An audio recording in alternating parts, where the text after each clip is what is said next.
Prithvi Shantirantariksha Shantir Dyav Shantir Disha Shantiravantara Disha Shantiragnish Shantir Vayu Shantiraditya Shantish Chandrama Shantir Nakshatrani Shantirapa Shantiroshadaya Shantir Vanaspataya Shantir Gau Shantiraja Shantirashva Shantir Purusha Shantir Brahma Shantir Brahmana Shantir Shantireva Shantir Shantirme Astu Shantihi.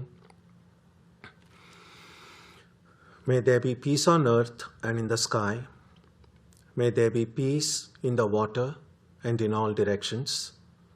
May there be peace in the plants, in the trees, and in animals. May there be peace in the hearts of all beings. May there be peace in everyone and in everything.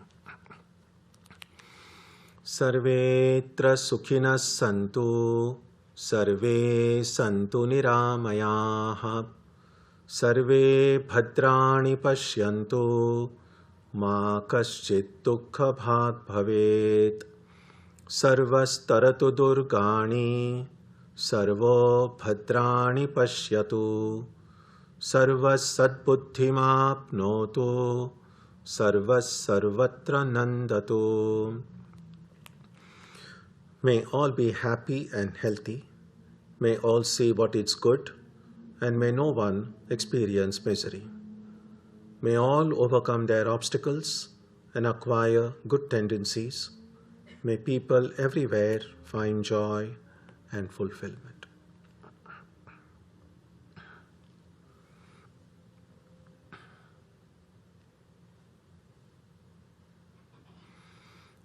Let us now spend some time touching the center of peace and joy in our hearts.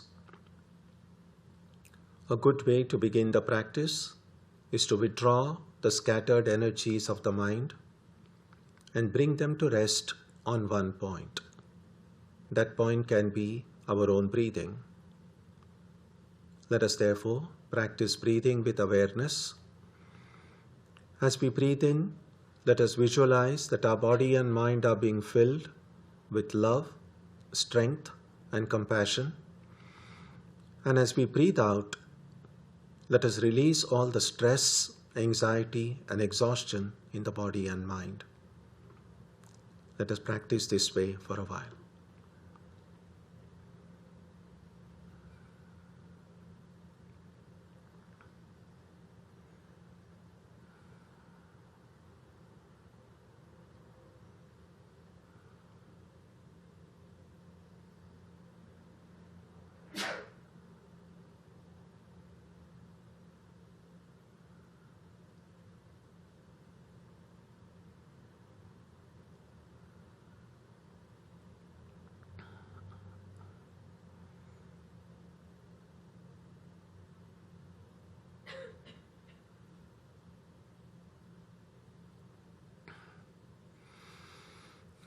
Let us now turn our attention to the region of our heart.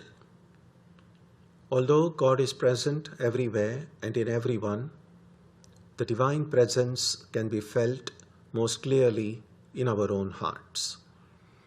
We can meditate in any way we have been taught. To remain focused, we can take the help of a short mental prayer or a mantra or a divine name.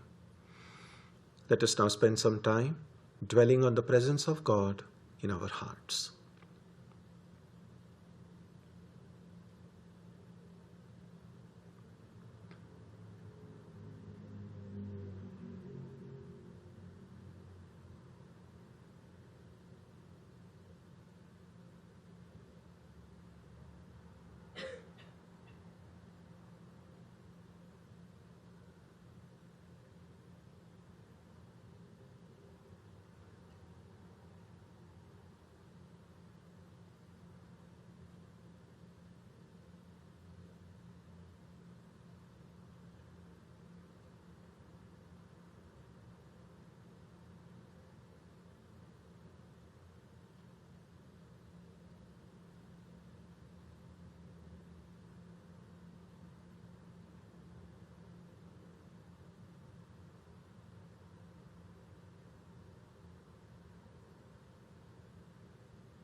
Om Asatoma Satkamaya Tamasoma Jyotirgamaya Mrityorma Amritam Gamaya Aviravirmageti Rudrayatte Takshinam Mukham Te Namam Pahi Nityam.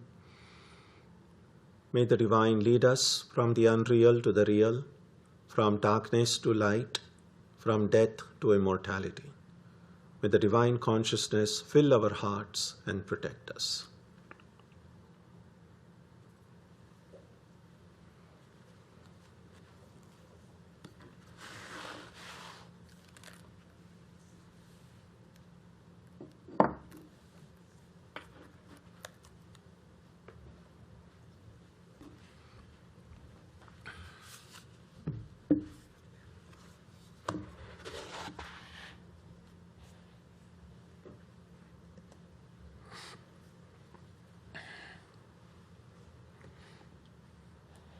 So we begin today with verse number 228, where we continue with this section which describes the nature of Brahman, the absolute reality. This is a bit ironical to say that this section describes the nature of Brahman, because one of the characteristics of Brahman is it is indescribable. And so when we try to describe that which is indescribable, then your description is never going to be perfect. On the other hand, what else can we do? The only way for us to learn, to think, to exchange ideas is through using words. Sometimes even when people are not able to speak, they might use a sign language. So we need some way of communicating with one another. And the truth, the ultimate reality which we are trying to understand here is beyond the reach of the mind and the senses. So what we are trying right now is to use the tools that are available to us, while fully recognizing that these tools are not sufficient. But they are useful. They are useful within the limitations that they have. That is why sometimes what these Upanishads and the commentators will point out is that whenever the description is given in a positive language, we have to understand it that it is negating the opposite of it. In other words, when we are told that Brahman is infinite, now we might think that the word infinite is a good term. Why would that limit Brahman? But the reality is that it is still a word. When we think about infinity, how do we think about infinity? The most that our mind can try to do may be to think of the vast expanse of the sky or the ocean. So we do need some kind of symbols in order to even comprehend the idea of infinity. And we know the sky is not infinite. The ocean is not infinite. So yet, those symbols are useful even when we recognize their limitation. And so those are the things that need to be kept in mind here, that we are trying to describe the indescribable. So what I mean is that when it is said Brahman is infinite, what our mind translates or should translate is that Brahman is not finite. When we read that Brahman is pure consciousness, what the mind should translate is the Brahman is not a material object. So that's how it's easier to say what Brahman is not. There is no problem there. But the moment you say this is Brahman, you're already limiting it. And the second point to keep in mind is that a lot of the descriptions that will come in the verses that we will see today, it's not as if every verse is telling something radically new that you had not heard before. A lot of these ideas that will keep on coming will be very repetitive. And the reason this repetition is necessary, because we are dealing with the dimensions of reality which is not which doesn't stick in the mind.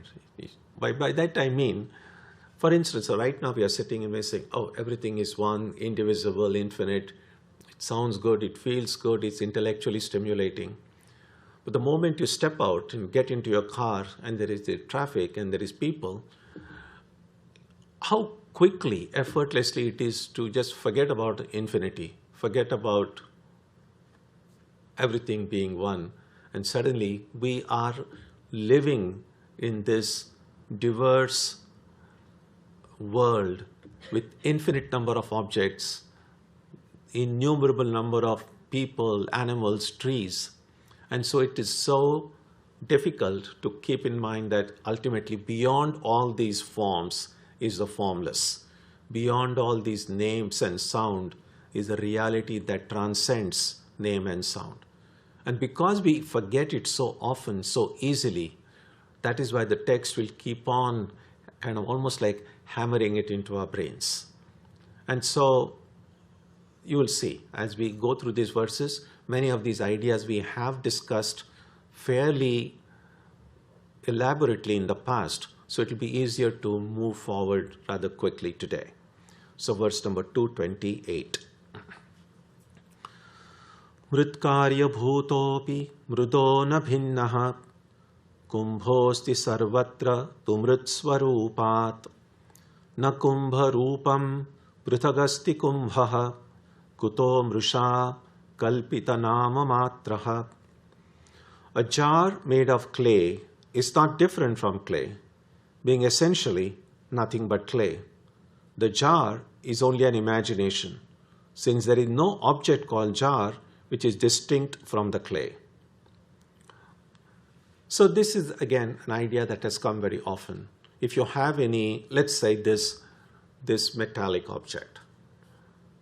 Now I can give some name to it and say, does this object with that name exist? And what is this? It is essentially the material out of which it is made. That material shaped in one form takes one name, shaped in a different form takes a different name.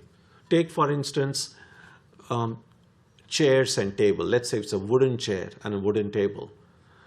The reality in a wooden chair and a wooden table is the wood. Shaped in one form, designed in one way, it's a chair. The same wood, if I were to design it in a different form, it would be a table or maybe some other wooden object.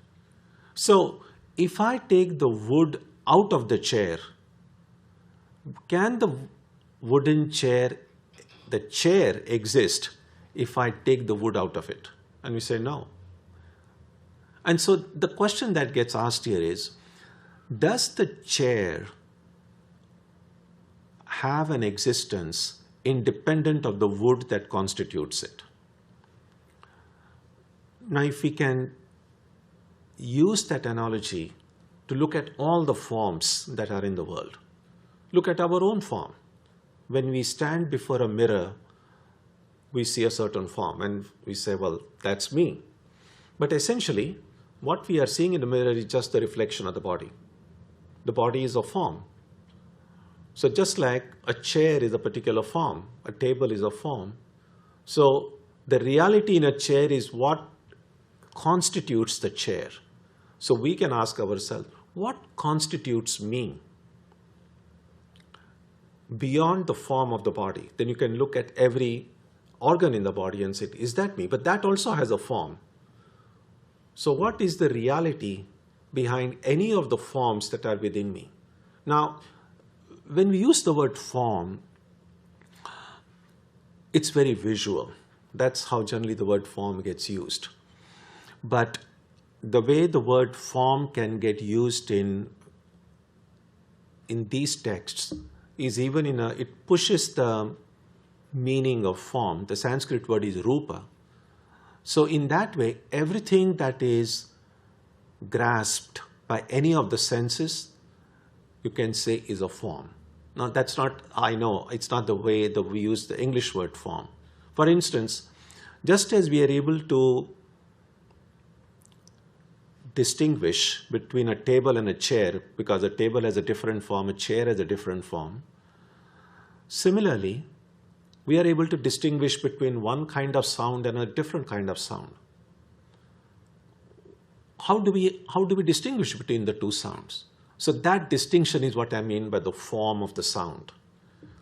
Similarly, one kind of smell and another kind of smell, that would be the form of the smell, and so on. And therefore, if we go beyond these forms, what is the essence of truth, essence of existence beyond all forms, beyond all sounds, beyond all smells, beyond all forms of touch, beyond all forms of taste? That is what is being pointed out here, that ultimately it's the essence that is what that counts. That is, a jar made of clay is not different from clay. So there could be 100 different objects made of clay. The only reality in that is the clay. And therefore, the jar or the form is only an imagination, since there is no object called jar which is distinct from the clay. Next verse, 229, sorry. Kenapi mridbhinnataya swarupam ghatasya sandarshayitum na shakyate ato ghataf kalpita eva mohat mrideva satyam paramartha bhutam. Since no one can show the jar's form to be different from that of clay, the jar as a distinct object is merely imagined through delusion. The clay alone is the abiding reality in a clay jar. This has fascinating implications if you think about it, because oftentimes we read in the religious texts that God is omnipresent, God is everywhere.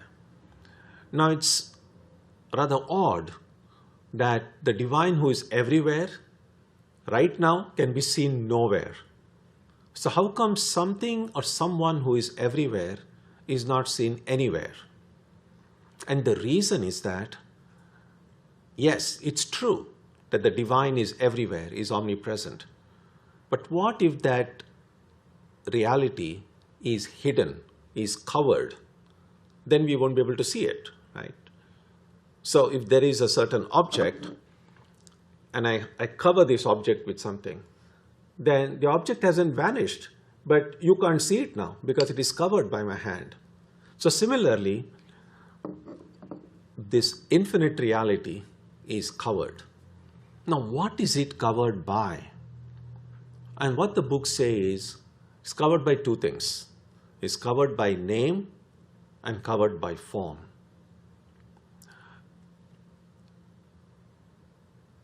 Every conscious moment of our life, we are dealing with names and forms.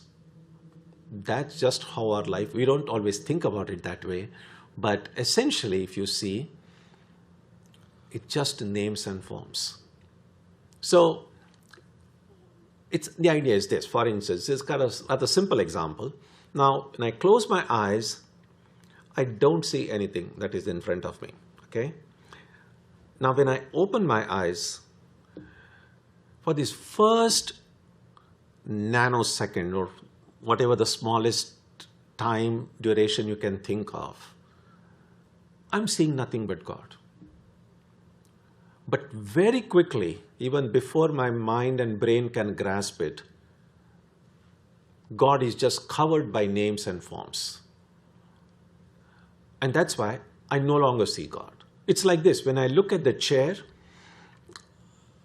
immediately so many ideas come. First of all, it's a wooden chair. It's a beautiful color. It's comfortable. When was it bought? And so on. So all these ideas associated with an object cover the reality. So if I can somehow manage to separate the chair from its name, chair, and from its form, then what remains is that absolute reality. In other words, people speak about how do you prove God exists? Or some people say, where is God? Some people look up, look inside the heart. We can look everywhere. The truth is that we are encountering God every moment of our life. In fact, there is nothing that exists apart from the divine. That's what the books say.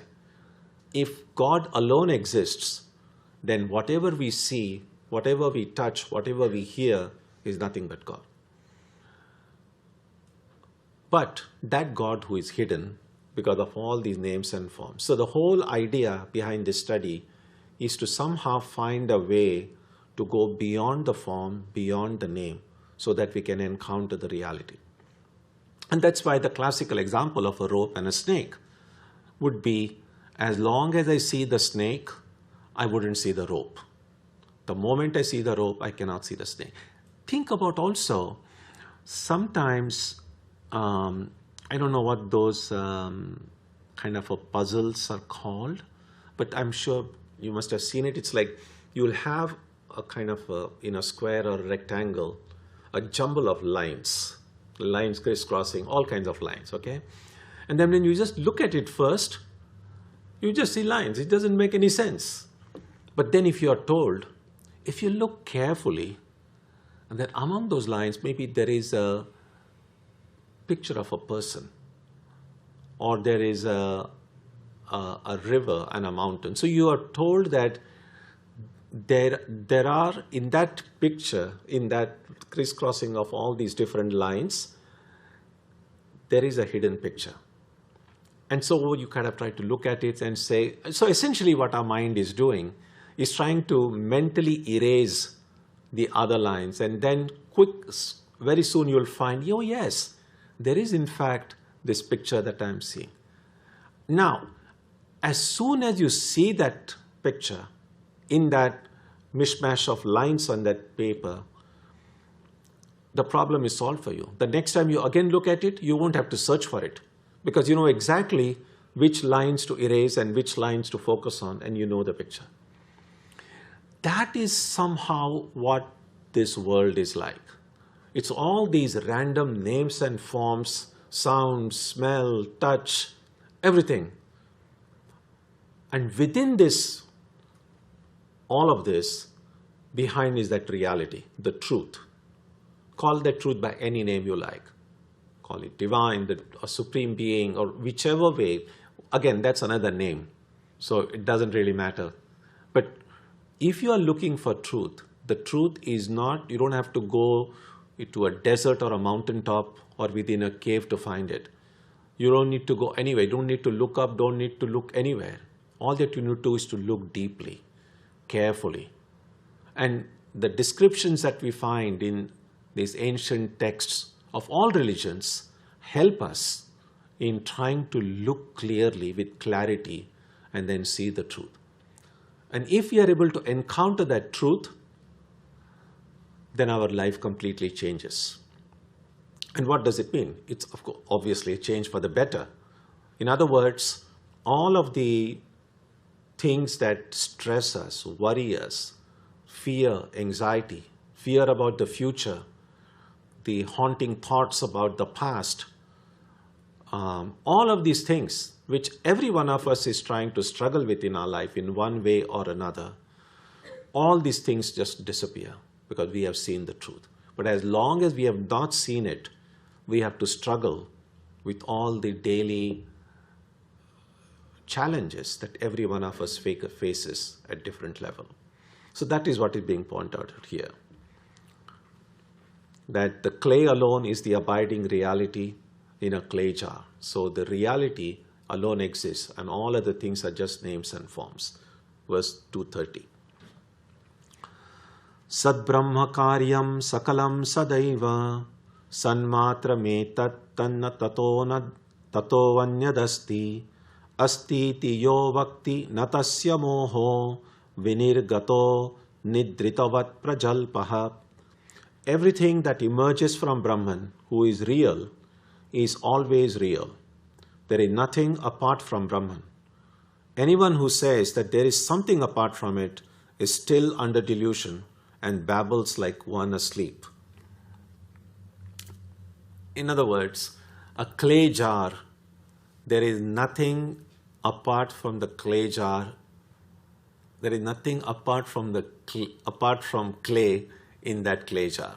If someone says, no, there is the form that is distinct from the clay, then we say, okay, I am taking the clay out of it. Let's see whether your form exists. That's the idea. 231. Brahmaivedam vishwamityeva vani Shrauti brute atharva nishtha varishtha tasmadetat brahma matram hi vishwam nadhishthanat bhinnataropitasya. The universe is Brahman alone. Such is the supreme declaration of the Atharva Veda. So this statement, the universe is Brahman alone, comes in the Mundaka Upanishad. And that Upanishad is from the Atharva Veda. Hence this universe is nothing but Brahman. That which is superimposed has no reality apart from its substratum. So in the example of a rope mistakenly perceived as snake, the rope is the substratum.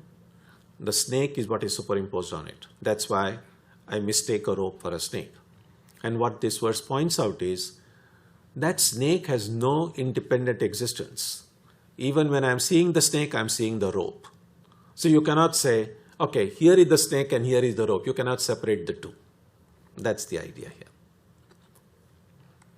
232. One other important point to note here is when it is said that this universe is nothing but Brahman,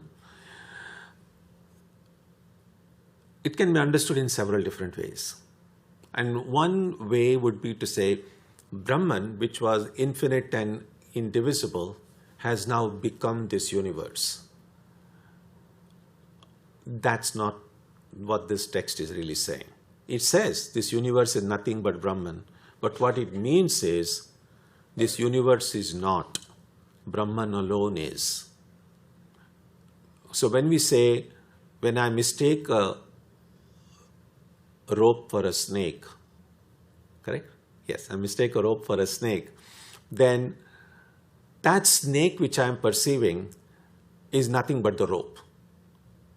Now when I say the snake is nothing but the rope, doesn't mean that the rope has become the snake. What it means is the snake is not. There is no snake. Rope alone exists. In exactly the same way, when we say this universe is nothing but Brahman, it means the universe is not. Brahman alone exists. So even when I'm seeing the universe, I'm really seeing Brahman.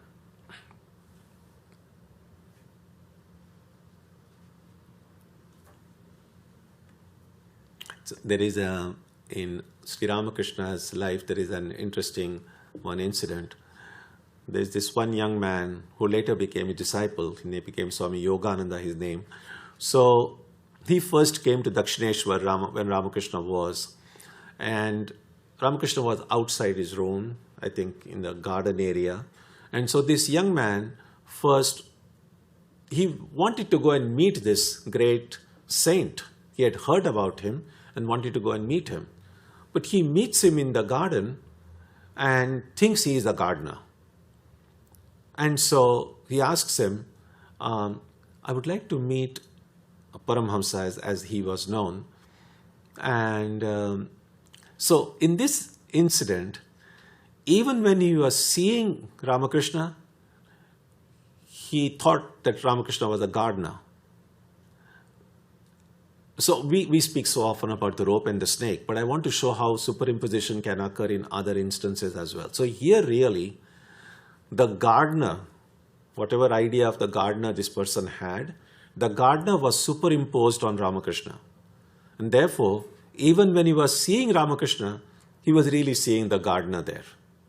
But the gardener didn't exist because it was Ramakrishna there. God is not distinct from Ramakrishna. So that's essentially the idea. You could be seeing the reality, but if you don't know the real as real, you'll be superimposing something else or someone else on that reality.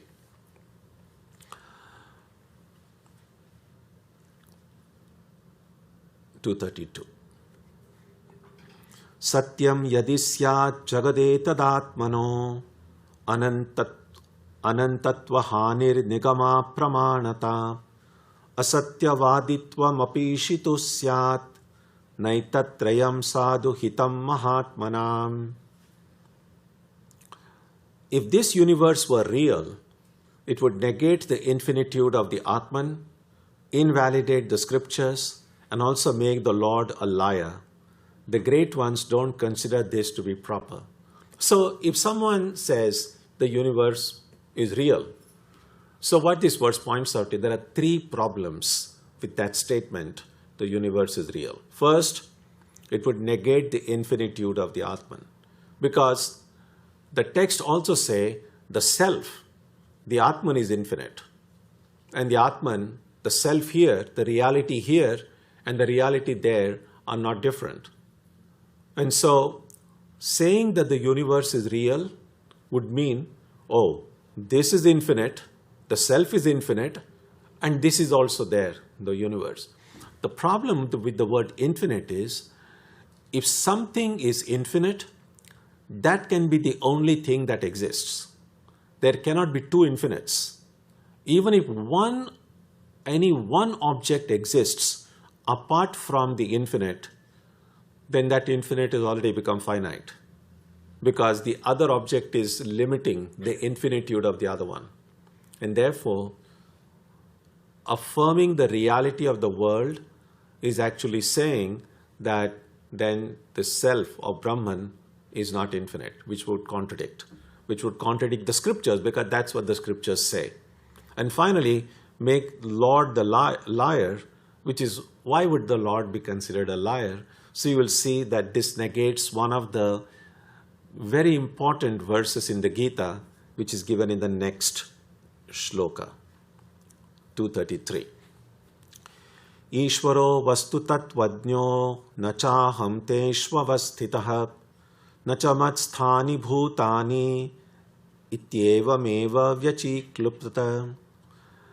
The Lord, who knows the nature of what is real, has declared, I am not in them, and nor are they in me. So this comes in the 9th chapter of the Gita, verses 4 and 5.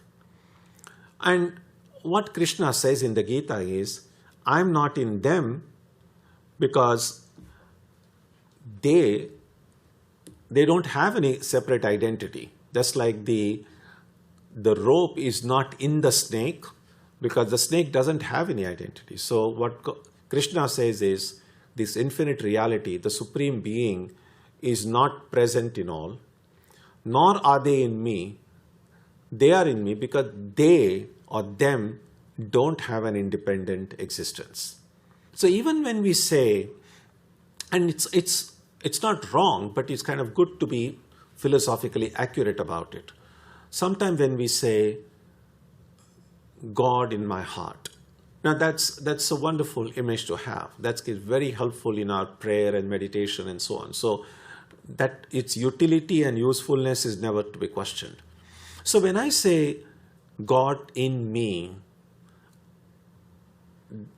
that expression, first of all, shows that God is different from me. Because if God in me, or that infinite in me is same, then I would say this is in me. So I'm first of all saying that the infinite is different. And philosophically, it's not very accurate, because when I say me and I point at my heart, then so heart is a small little thing, or I'm a small little being, and I'm thinking of God who is infinite, all-pervading, somehow sitting in my heart. So literally, if you take that statement, it doesn't make sense. And therefore, then we have to look deeply and say, when I say God in me or in my heart, who is this me? What is this heart? Because we have some idea of the heart.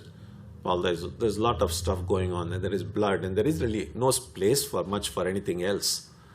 But heart is also seen as a seat of emotions. So just as we have a physiological heart, there is also an emotional heart. We know that when we are overwhelmed by certain emotions, we kind of touch our heart and you just kind of feel. Or there is, in moments of extreme grief, we feel a heaviness in the heart. Now that's not simply the physiological heart. There is this emotional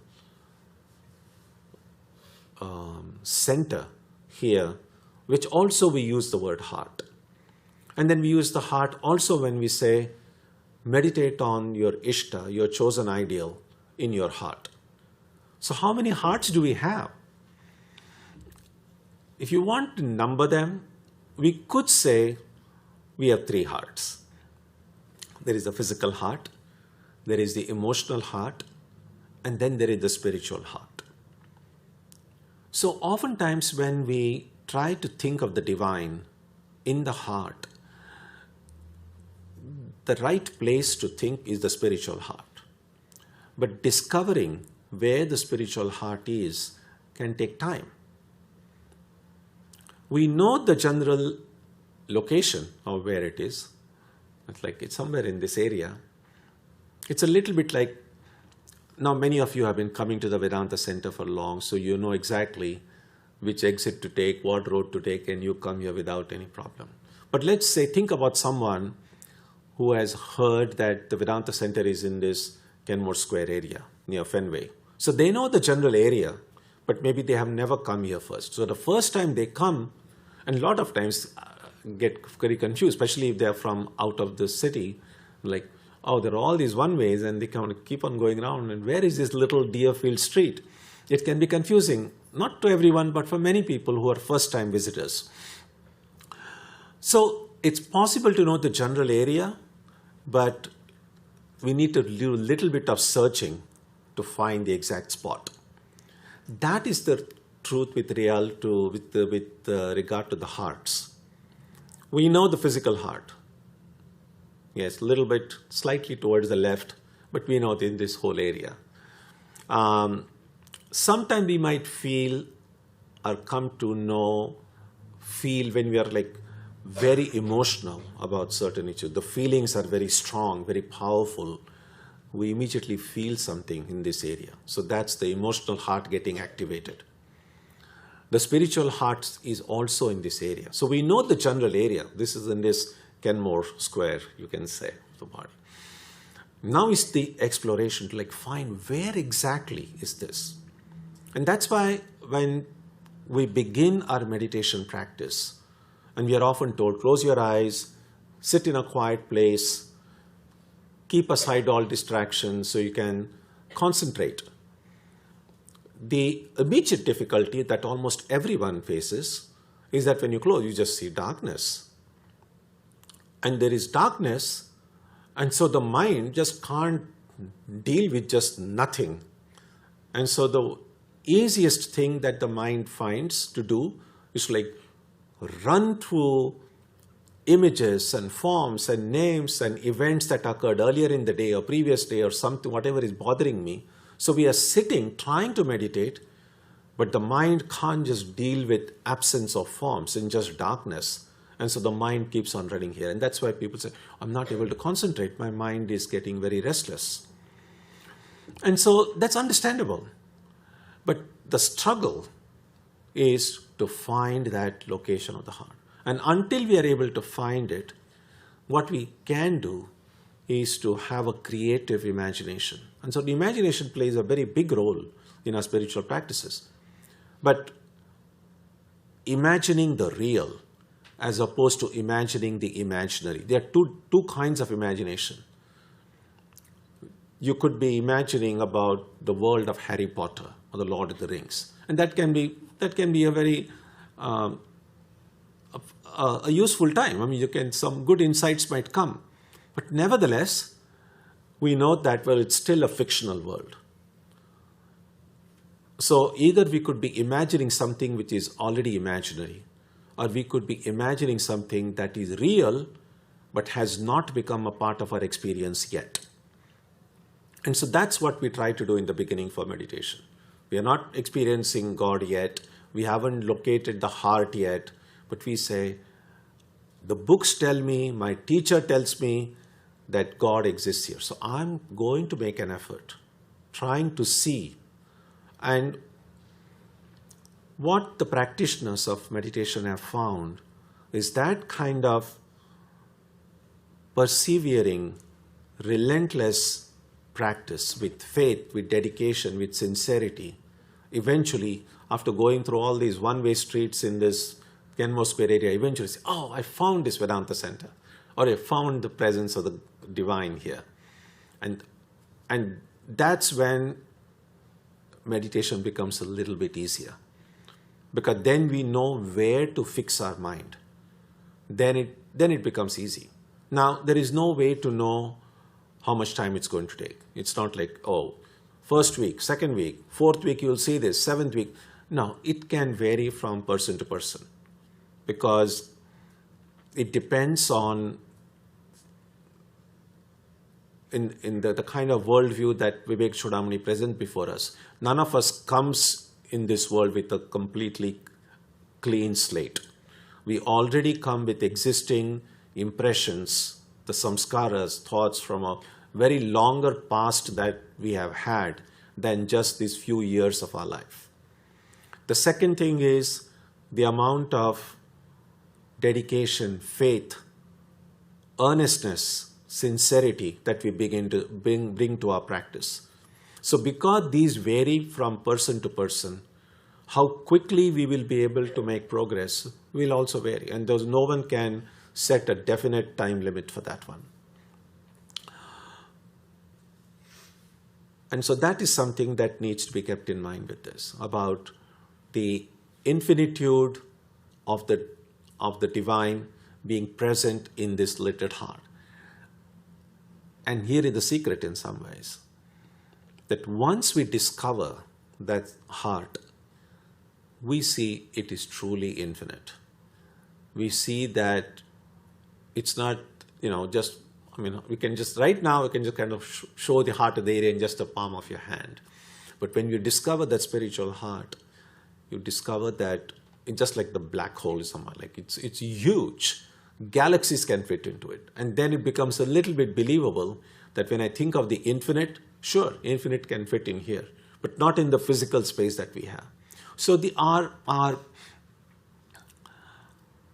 to some extent, Einstein's theory of relativity did kind of help us loosen our definitive ideas about time and matter, showing how things could change, especially when you go beyond the speed of light. Something similar has to be kept in mind in this thinking also, that time is a very mysterious entity, and there's a lot that can be thought about it. Scientists have mused over it, and people in spiritual life have thought about it also. We know that, for instance, sometimes even in daydreaming, forget about the dreams at night, even when you're just sitting at one place and just kind of half drowsy, and then you're thinking about something, it's possible that maybe you're just sitting that way for 10 minutes. But if you're your mind has gone thinking about some past event or something future, you probably may have relived something like maybe 6 months of what happened in the past 6 months, but in this waking time, it might have been only 10 minutes. Or sometimes at night when we dream, suppose someone sleeps for say 7, 8, 9 hours, but the dream time could be much less than that. But within that short dream, which perhaps may have lasted for only 30 minutes of our waking time, in the dream, it could be a period of 2 years. And doesn't feel like those 2 years are going in a fast forward mode. It goes in a very normal way. And so the dream time is very different from a waking time. So if we can understand that this rigid ideas about space and time that we have no longer hold true, then it makes so much more sense to see it is possible for this infinite reality to be present in my heart. So a lot of these things are to be kept in mind when we think about Brahman, the absolute, the world which is constantly changing with names and forms. What is our connection with the world? What is our connection with our present notions of I? And where does the absolute fit into all of this? So we will stop here today with verse 233. If you have any thoughts, ideas, yes.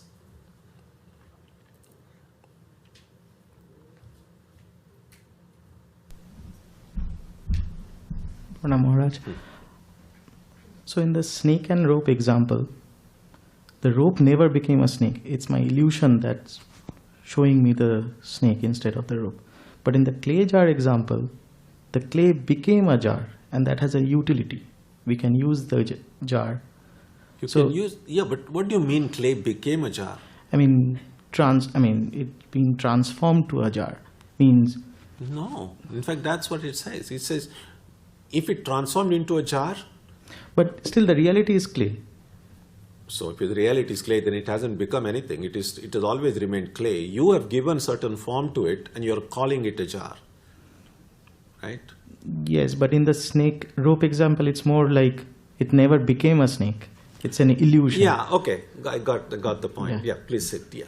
So in the rope snake analogy, we generally tend to look at it as an object, because a rope is an object, a snake is an object, and a rope hasn't become a snake. But right now, we are using that example of objects to apply to the subject, to me. So in that rope snake analogy, rather than me standing outside and saying, oh, that rope hasn't become a snake, think that you are the rope. And what do you think you are? Now, if the rope knows I'm a rope, no problem. But if the rope has forgotten I am the rope and see, I'm a snake. So has anything changed? Has that rope become a snake just because the rope thinks I'm a snake? That's the idea. And so that's to apply it in our case would be, right now, I think I'm a human being. I have this body, I have this mind, this is who I am. And what this example shows is, no, the body and the mind and the ego is superimposed on me. I am the Atman, I am the spirit, I am the infinite one, on which the body and the mind are superimposed, just like the snake is superimposed on the rope. Is that okay? Yeah. Yes.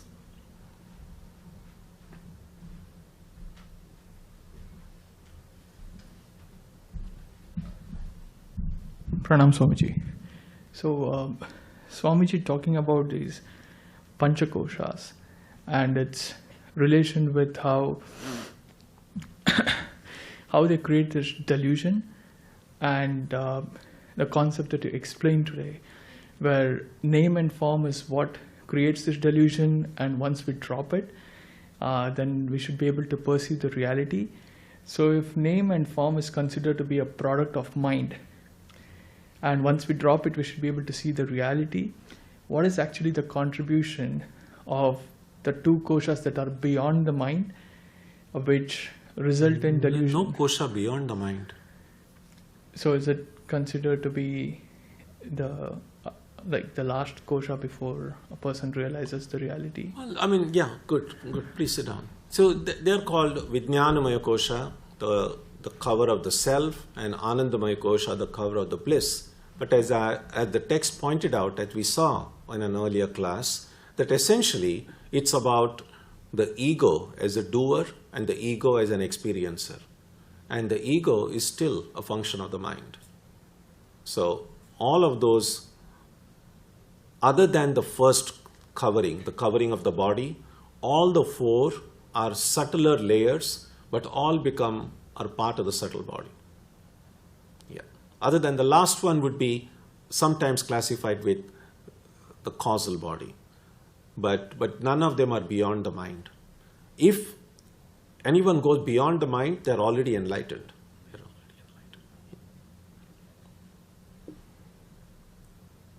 Yes.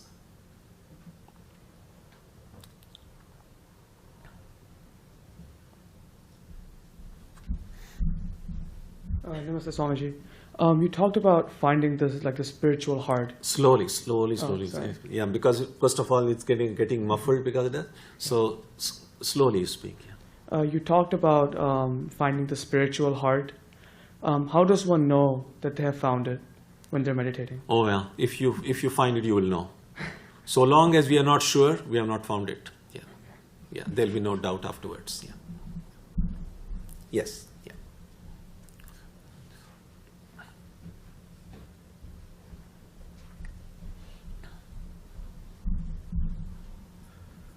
Hari Om, Swamiji.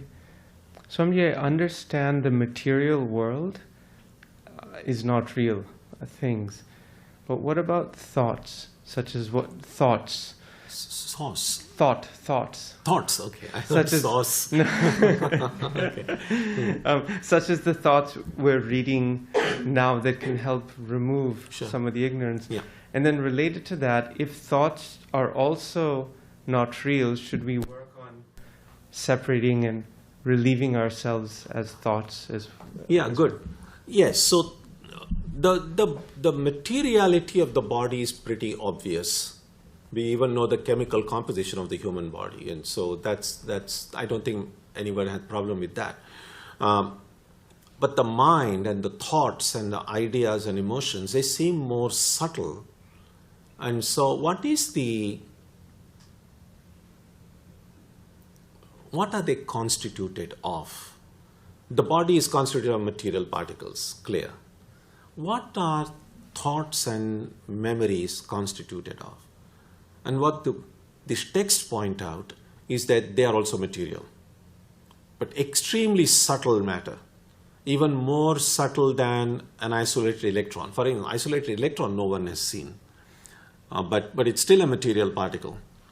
But the thoughts and memories and everything are also material, but even more subtle than that. We don't have any instruments yet to measure them and quantify them and so on. But yes, so they are also material. Now, what are we going to do? Because eventually what we are looking for is that spiritual reality. So ultimately everything that is material has to be left behind. Now it's easier to say than do, because all of our lives presently as we see them are really immersed in materiality. We need the body to do, even to read this text, we need the body and the mind. So we need material entities. The book itself is a material thing. These ideas are also material in some way. So we are essentially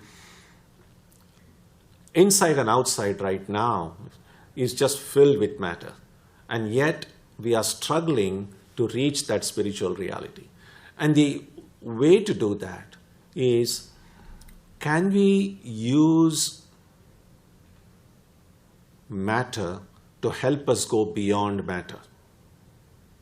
And the example that is sometimes given in books is that when you are walking and then a thorn goes into your foot, now that's extremely painful, and that thorn needs to be taken out. And if you don't have any what do you call them, a forceps or something to kind of take them out, then sometimes what people have done, olden times, they didn't have lots of these gadgets and instruments. They would just take another thorn and use a second thorn to remove the first thorn, and then throw them both away. So essentially that's what we are doing.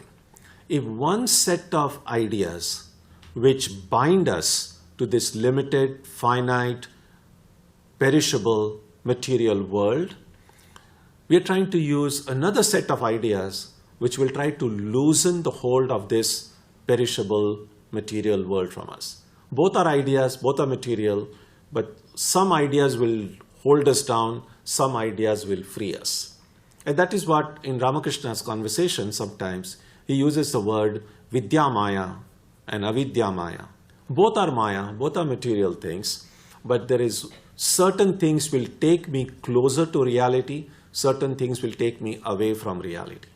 And so what we are doing is, we are taking the help of ideas, positive ideas, to get rid of negative ideas. We are trying to get ideas that take me closer to God, to eliminate ideas that take me away from God. And so that is the benefit of holding on to these positive thoughts. So the important thing here is, what is the source of my information? What is the source of the thoughts and ideas that we get? And this is really important. Just as the health of the body depends on the quality of food that I eat. If I eat healthy, nourishing food, my body will be healthy and strong. Because, if I just keep on eating junk food, then of course it's going to affect my body negatively. Now, exactly in the same way, the mind needs its nourishment as well. So what kind of food am I giving to my mind? So if I give positive, healthy, nourishing thoughts, ideas, images to the mind, that mind will be strong and healthy and take me closer to my goal, closer to my ideal. But if I put junk thoughts, junk ideas, negative stuff in my mind, then that mind is going to suffer. And so this is what we need to do. That's what the source is important. Think about it this way. Sometimes if we kind of eat some junk food and there's the stomach upset and the body isn't doing well, at least you can go to the doctor or go over the counter some prescription, get a laxative or something and clear the system. It's not easy, but still it's relatively easy to kind of detoxify the body. It's not easy, as I said. It can, depending on what toxics I have put in the body, detoxification can take from days to weeks to months. But it's so much more difficult to detoxify the mind. It's not easy. You just can't go and buy some stuff and say, okay, now my mind has become clear. It doesn't work. In fact, the more stuff you put to then the mind can get even more cloudy. And so in spiritual life, if we are serious about spiritual life, then we have to take care of the junk that has already gone in the mind up to this point. That has to be taken care of. But the first thing to do is to stop putting more junk in it going forward. That's why they say if you find yourself in a hole, the first thing to do, stop digging. The next thing to do is, going forward, what kind of thoughts and ideas and images I'm allowing. And that will naturally depend on the kind of books I read, the kind of movies I watch, the kind of television programs I like, the kind of company I move in, all the different sources from which ideas are getting absorbed into my head. Now, some of those ideas may be great and good and helpful, and that's wonderful. But I need to have some kind of a filter by which I'll be able to allow only good thoughts, something that will make me happy. Because if we are miserable, if we are suffering, then the human tendency is to, it's very, very childish in some ways, is to just blame, like, because of this it happened, because of that person, because of that. It's easy to blame others. But it's also a way to shirk one's own role into whatever has happened. We have to say, I did keep my, it's like this. If there is a theft in my home, yes, it's clear to go and blame the thief and rail against law and order situation. True. All true. That's not wrong. On the other hand, I can also look at it subjectively and say, oh, maybe I forgot to lock my door at night. Maybe I didn't secure my entrance to my home. That is why there was this theft. So what about the doors to our brain, the doors to our mind? Have we secured them enough that just every rubbish going out, and there is a lot of rubbish in the world. There's no, along with a lot of wonderful things, there are a lot of terrible things also. am I being careful about what I'm allowing to go inside?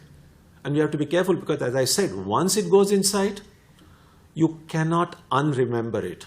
You have to deal with it, and that can take a lifetime sometimes. And so we have to be careful with the thoughts that are even more careful than the food that we eat. But it's best to be careful with both, really. Any other points? That was quite a long rant on things, but I hope it was helpful. That's the way I often try to think about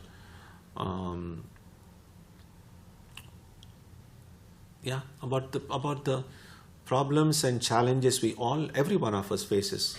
Our challenges may be very different, but we all face that. And we have to look deeply and find, where did it all start? And how can I end it? How can I get out of it? This has to be done with great patience. And the earlier we start doing it, the better off we are. Anything else? Okay, so we will stop here today and we'll begin next time with verse 234. Om Jananim Saradam Devim Ramakrishnam Jagadgurum Padapadme Tayo Shritva Pranamami Muhurmuhu.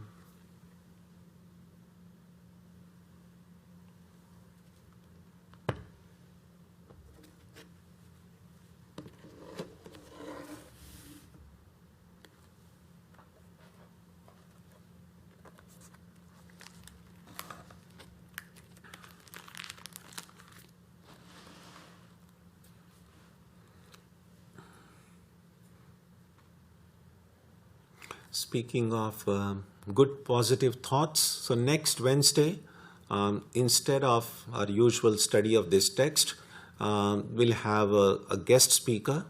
So Professor Ruth Harris from the University of Oxford is visiting.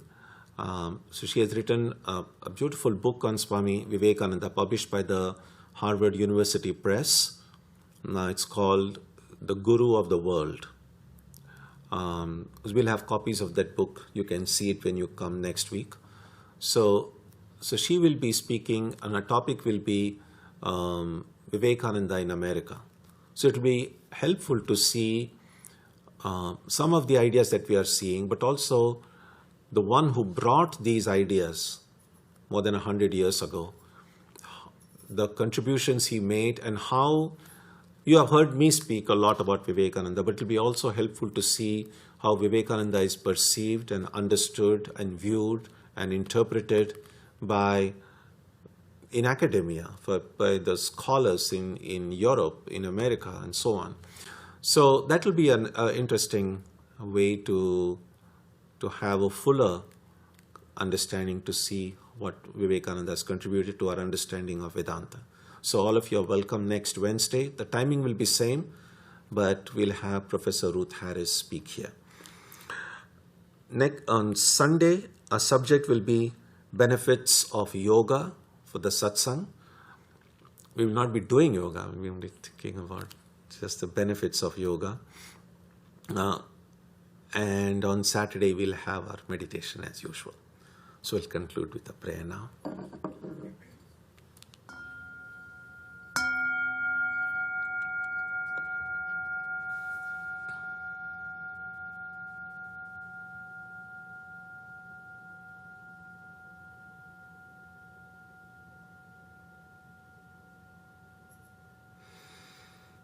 May the Divine Being, who is the Father in heaven of the Christians, Holy One of the Jewish faith, Allah of the Muslims, Buddha of the Buddhists, Tao of the Taoists, Ahura Mazda of the Zoroastrians, the Great Spirit of the Native Americans, and Brahman of the Hindus, lead us from the unreal to the real, from darkness to light, from death to immortality. May we be granted strength, freedom, and clear understanding. May we learn to see God in our own hearts and in everyone around us. May God bless us all and fill our hearts with gratitude, grace and love. Om Shanti Shanti Shanti. Peace, peace, peace be unto you.